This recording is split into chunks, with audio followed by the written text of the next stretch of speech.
Ayan, good morning, good afternoon, good evening sa ating lahat. At ayan, 31 ngayon.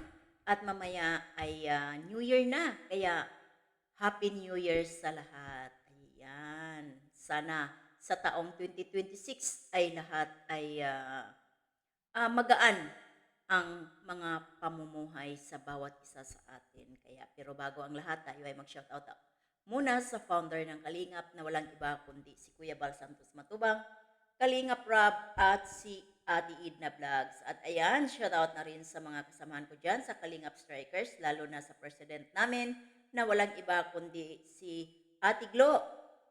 At ito ako sa'yo langga magpapasalamat sa'yo dahil talagang ginaguide mo kami, lalo na ako at si Sis Hasa. Maliban kay si Sel ay talagang veterana na yan.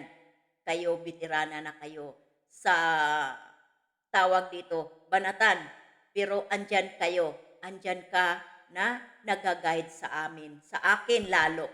Dahil sa taong ito lang naman ako talaga nakatutok o nagre-reaction talaga at maraming salamat Kuya Bal at Kalinga Prab na appreciate ninyo lalo na sa akin na nabaguhan lang na nagdidepender sa Kalinga. Pero dahil din sa tulong ng presidente namin kaya lalong tumibay ang loob ko. At hindi lang yan, sa inyo din at sa mga supporters na naniwala sa aming kakayanan, sa akin, lalo na baguhan pa ako dito sa pagre-reactor. Kaya maraming salamat langga, Kuya Bal, Kalinga Prab, Ate Idna, at sa buong solid organic viewers na naniwala sa aking kakayahan, sa aming kakayahan sa Strikers. Kaya maraming salamat. Kaya ayan, ngayon, andito tayo sa ating pinaka-thumbnail. Manalamin tayo naman. Bakit? Sino ang nasa natin sa thumbnail? Si Miss Jeannie Oco. At ang pumapayat at sumisiksi at lalong kumikinis kung si Kalinga Prab pa, walang iba kundi si Carla Bells. Pero bakit mayroon pa ring mga basher na hindi makamove on, lalo dito kay Jeannie Oco? Kay Carla Bells, hoy, manalamin muna tayo kung ano nga ba ang itsura natin. Kung ano nga ba ang itsura natin. Inggit lang. Oh, di ba? Please, move on na tayo. Alam natin, kilala natin sila kung sino itong mga nambabatikos, nambabash kay Miss Jeannie Oco. Pero alam natin yan, tatawanan lang kayo ni Miss Jeannie Oco. Bakit? Wala kayo eh. Wala kayo sa kanya. Bakit? Sa tangkad, sa katawan, sa kalagayan ng pamumuhay, edukasyon, wala. Wala kayong binatbat kay Miss Jeannie Oco. Kaya tatawanan lang kayo. Pero sa sinasabi dito, sa basher na to, alam namin kung saan ka humuhugot ng kakapalan ng mukha mo, mamintas sa kanya. Tingnan mo muna, manalamin ka muna. Miss Aiza Bintulan, Espinancia. Manalamin ka bago ka mamintas dito sa dalawa. Dito tayo kay Miss Jeannie Oco. Sabi ko nga, educational background, talbog ka. Katawan, talbog ka lalo. Height, wala ka sigurong binatbat. Wala kayong ibang maibato, kundi ang bibig. Anong sabi mo? Dito? Mabait daw si Jeannie, bakla. Kung mabait yan, di niya wawasakin ang Danjoy. Hoy, move on na. Mag-isang taon na kayo. Yung anak nila na si Baby Rosie, mag 2 months na. Hindi kayo makamove on? Si Joy, masaya na, may inspirasyon na sa buhay, sa pag-aaral. Kayo, hindi maka-move on? Na, come on. Kayo ba? Si Joy? Hindi. Ha? Hindi. Sumusuporta lang kayo. Kaplastikan ang ginagawa ninyo. Sabi mo, bakla, sa mga model, tingnan mo ang katawan. Ha? Tingnan mo ang katawan. Aisa, katawan ba ng bakla yan? Walang model na dumba-dumba o dambuhala ang katawan na kasing ganda ng baril. Hindi baril na putok, yung baril na lagayan ng mga gasolina. Ah, Makakatawan mo katulad ng baril. Pero katawan ni Jeannie, Oko, pang model yan. Kaya wag mong sabihin, bakla.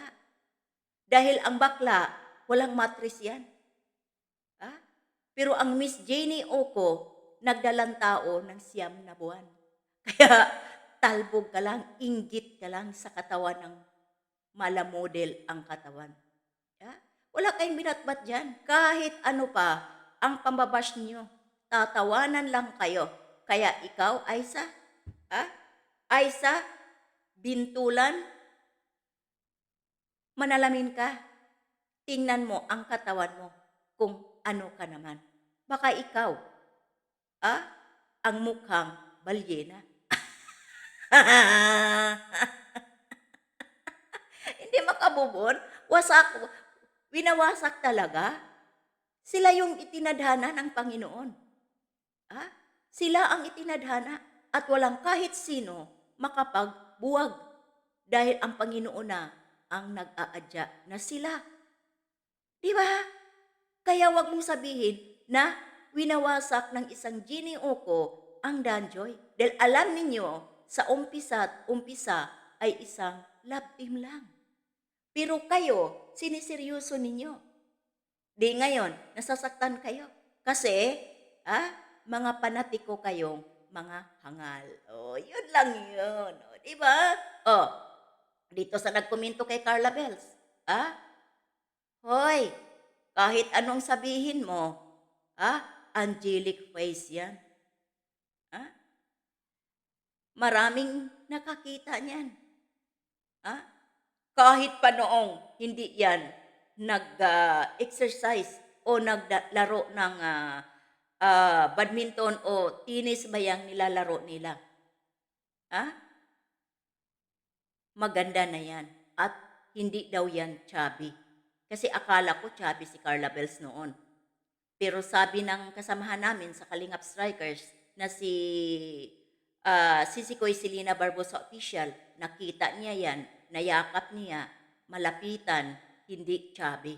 So, ibig sabihin, tama lang ang katawan. Kaya yung mga sinasabi mo, dito sa nagkomento, Aisa, ikaw pa din ito, sobra ka kapintasira. Sobra ka kapintasira. Sige nga, kunin mo ang picture ni Carla Bells at itabi sa picture mo. Kung sino ang mala-angelic ang mukha. Baka naman yung mukha mo kasing pangit ko, parang batya. Pintasan na tayo dito. Kasi napintas naman din kayo sa akin, di ba? O di, una-unahan lang. Pintasan lang naman ang labanan, di ba? Baka mukha mo kasing pangit ko pa. Mukha ko malakabayo. Ikaw naman siguro kung malapalanggana naman, ay wala kang binatbat dito kay Carla Bells.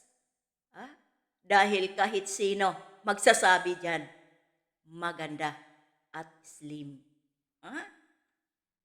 Cute yan. Sa ganong height ni Carla Bells.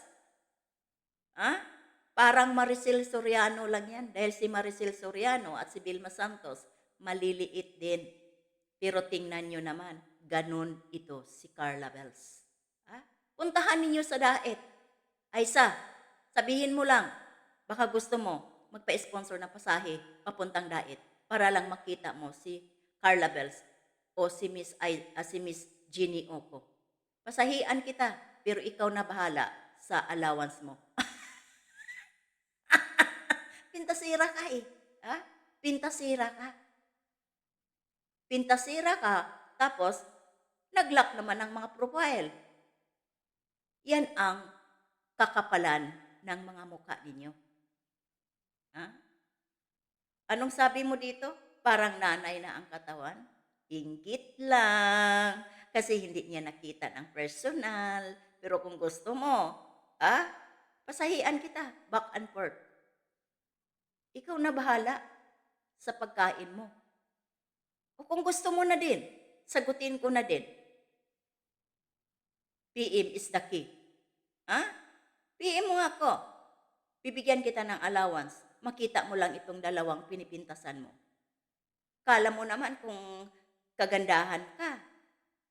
Siguraduhin mo yung mukha mo ay katulad kay Princess Diana or mala Poby Gates. Pero kung mukha mo ay mas pangit pa sa akin, ay huwag kang mamintas. Huwag kang mamintas dito sa dalawa, lalo na sa katawan kung ikaw balyena naman din. At baka lusyang ka pa sa bagong panganak. Yung bagong panganak na walang kakayahan, mag-asikaso sa sarili, gutay-gutay ang damit, baka ganun ka.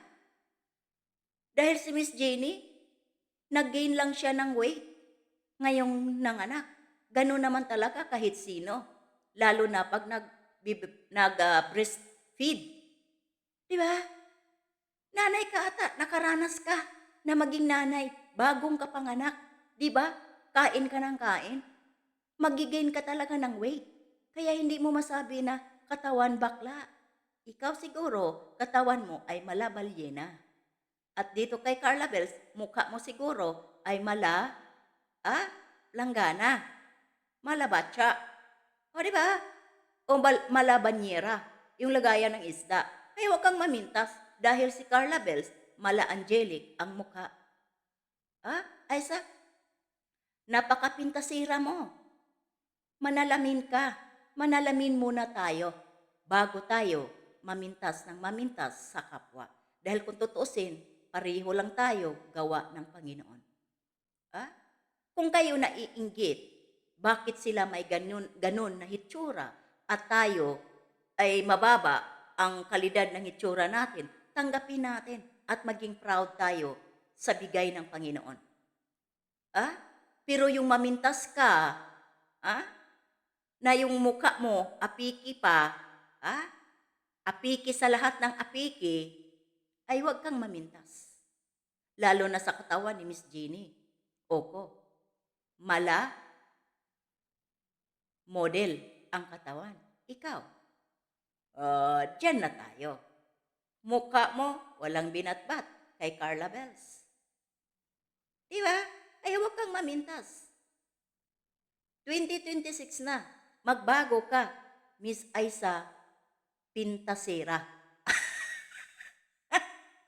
Hanggang dito na lang tayo. Aisa? Bintulan? Sa apelyido mo pa lang Bintulan? Yung isda na may bintol?